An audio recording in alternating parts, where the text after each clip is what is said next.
This is a video for the first test review. So you will find in your homework assignments an assignment called the review assignment for test one, or test one review assignment. So your questions on your test will come from this review assignment. There may be one or two questions on a test that don't come from it, but the best way to prepare for the test is to do the review assignment several times. So your test will have about half as many questions, so between 15 or 16 questions. You do get 2 chances on the test. And what I recommend for students to do is to categorize these problems on the review as easy, medium, or hard.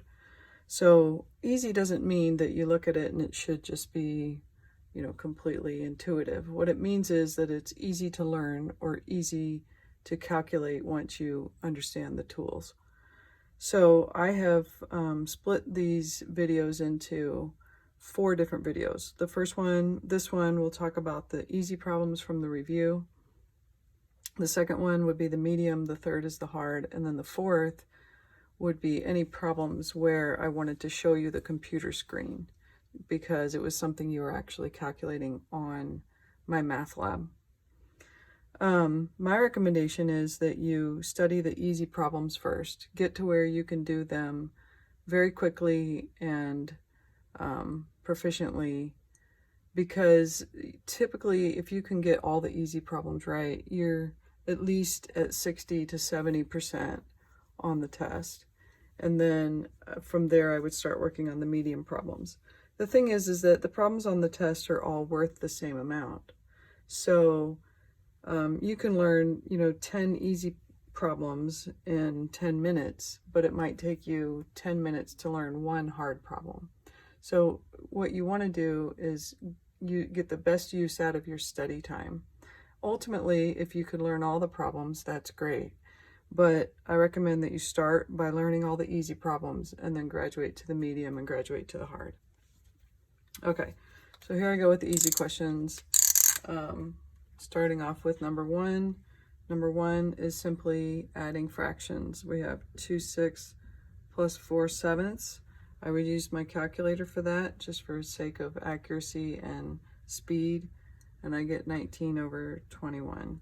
So remember, your calculator can handle fractions if you get a scientific calculator that does fractions. So I'm going to go 2 fractions 6 plus 4 fractions 7.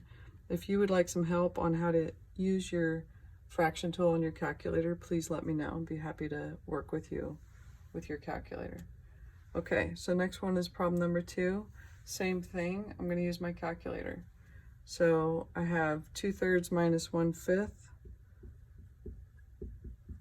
And if I plug it into my calculator, I get 7/15. So these ones on the calculator, it seems kind of silly for me to go over them, but hopefully you'll just practice with your calculator as we do it.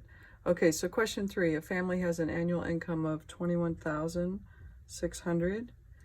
Of this, 1/4 is spent for food, 1/5 for housing, 1/10 for clothing, 1/9 for savings, 1/4 for taxes, and for the rest of the rest for other expenses. How much is spent for taxes? So all they care about is your taxes. So if I have 1/4 for taxes, then I would multiply my 21,600 times 1/4. So if I do that on my calculator, then I can quickly get the answer. Yes, you could also just divide 21,600 by 4 and you'll get the same answer. So I get 5,400, and that's it. Question 4, a piece of wire 2/7 meters long is to be cut into 10 pieces of the same length. What is the length of each piece? So I'm going to go 2/7, that's the length of my wire, divided by 10. So if I do that on my calculator, 2 fractions 7 divided by 10, I get 1/35, and that's the answer. Question 5 is one where they give you the picture of a point on the graph, and maybe I'll include this one on my computer screen video. So see, I'll put that one on, see other video. And I'll show you, because I want you to be able to see the point. Okay, so let's move on to question 11.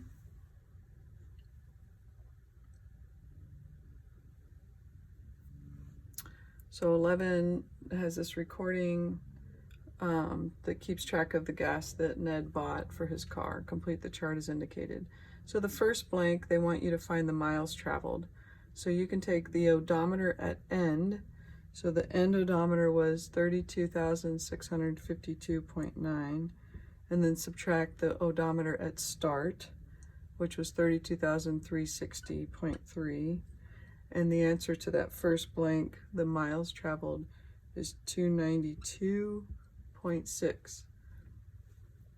They tell me that my gallons purchased are 15.8. So if I want to know my miles per gallon, per means divided by, I would simply do 292.6 divided by 15.8. And my answer for this was 18.5. And they round to the nearest tenth, which means we have a single digit after the decimal. I'm moving ahead to question number 17. Find the value of the following expression. I have a negative out front of my absolute value. So the absolute value of a positive 8 is simply 8. I have not done anything to affect the negative, so it's still there. And that's the answer. Question 18. I have the absolute value of 10 minus 3. So inside the absolute value, 10 minus 3 is 7. The absolute value of positive 7 is 7. All right, number 19.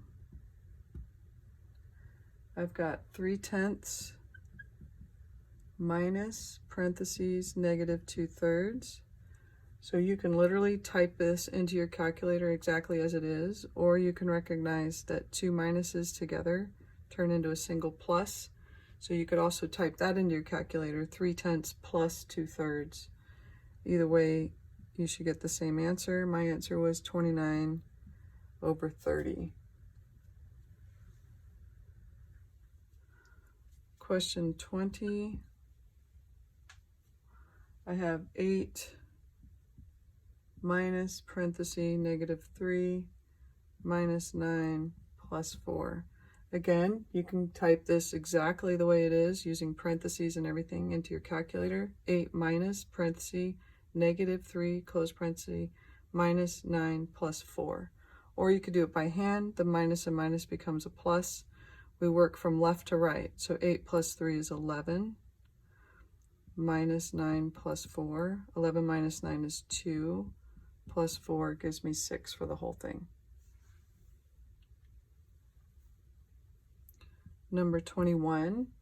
Kyle's credit card bill indicates that he owes $454, so that's a minus $454. He sends a check to the credit card company for $68, so that's plus $68. Charges another $118 in merchandise, so this would be minus $118. And then finally pays off another $216, so that would be plus $216. And you can type it into your calculator that way. In the end, he owes $288, so that's a minus $288. Make sure you do not type the minus in because they already use the word owes. So I would just say he owes $288.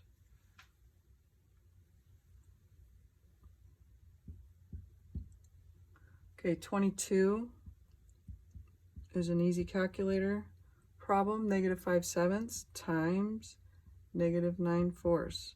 I know it's a times because the two parentheses are pushed together with no sign in between them. So you can type this into your calculator. You actually don't need the parentheses. You could just do negative 5/7 times negative 9/4, but you are welcome to use the parentheses instead if you're worried about it. So I get 45/28. If you get a a mixed number, you can convert it to an improper. And they said they wanted an integer, which this is not because it's a fraction, or a simplified fraction, which does not mean a mixed number. If they wanted a mixed number, they would actually say they want a mixed number. Okay, question 23.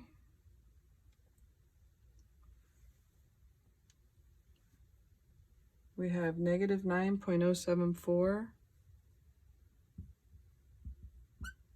divided by 0. And of course, we do not know how to divide by 0. If you try to do this on your calculator, you will get some kind of error. So the answer is undefined. And that's a good one to memorize. That way you can just be really fast on these questions and not worry about them. Okay, next question is number 24. 24, they want me to find the mean of 11, 13, 24, 14, and 10. Did I miss one? Oh, and there was a 9 in there somewhere. Okay, so I have 6 numbers. No, 11, 13, 24, 9, 24, 14, and 10. There's another 24. Sorry about that. 1, 2, 3, 4, 5, 6, 7. So we have 7 numbers. To find the mean, we would add the numbers up, divide by 7. So I would add them, divide by 7 because I have 7 numbers, and my answer was 15. All right, let's look at question 25. And once again, they want me to find the mean. And these are all temperatures. So I have 52 degrees. You don't need to worry about the degree symbol. 52, 54, 65, 50, 65, 55, and 51. So I would add these up and divide by 7 again because I still have 7 numbers, and I get 56 for my answer. Okay, the last 2 questions I want to do that I would categorize as easy. Remember, easy doesn't necessarily mean that you already know how to do it. It just means it's easy to learn. Notice we went through all of these questions, which is, about 15, 16 questions, something like that, in just a matter of 10 minutes or so. Okay, number 27, find the midpoint of the line segment that connects -2, 1, and 1, -2. So these are 2 points on a graph. If I drew a line between the 2 points, I would want to know where the middle of that line is. And this is the midpoint formula, which should be on your formula sheet. And so all we do is find the mean of the 2 x values, -2 plus 1, divided by 2, because there are 2 numbers, is -1 over 2. So that's my x value for my midpoint. And it looks like they use the same numbers for the y. 1 plus -2 divided by 2 is -1 over 2. So there's my midpoint. So, it actually took me longer to explain it than it probably will take you to do it. If you remember that the midpoint formula just means that you're going to take the average of the 2 x's and the average of the 2 y's and put them in their respective places, then it's actually pretty quick and you can do that on your calculator. The last question I want to do is number 31. And again, the other questions I'll be happy to go over in the next video when I'm working the medium questions. It says Lisa's car gets 26 miles per gallon. So in other words, every gallon of gas, she gets to drive 26 miles. How many miles can she drive on 11 gallons of gas?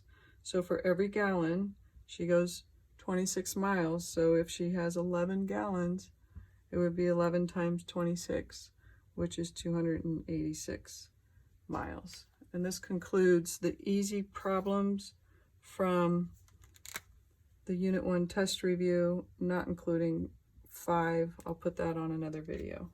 Okay, bye.